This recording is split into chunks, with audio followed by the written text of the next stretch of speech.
Peter Dutton has accused the Prime Minister of being tricky by failing to provide details on how an Indigenous voice to Parliament would work. Anthony Albanese has rejected calls for a referendum on the voice to be delayed, telling Sky News Indigenous Australians have waited too long for constitutional recognition. The vote on an Indigenous voice to Parliament will be Australia's first referendum in 24 years. And some believe there is more at stake than just constitutional change. Have you now staked your political career on the outcome of this referendum? Well, I don't know what the Prime Minister's answer would be to the same question. For more than a decade, constitutional recognition for Indigenous Australians enjoyed bipartisan support.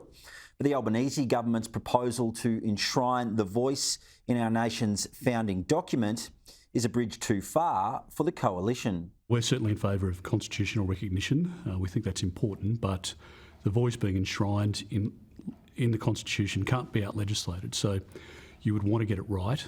The opposition leader and the Prime Minister were interviewed for a special Sky News documentary, The Voice, Australia Decides, which premieres on Tuesday night. It's extraordinary that we are the only advanced nation that grew out of a colony that hasn't recognised our First Peoples. There are fears opposition to the government's proposal for a voice could set back the cause of constitutional recognition.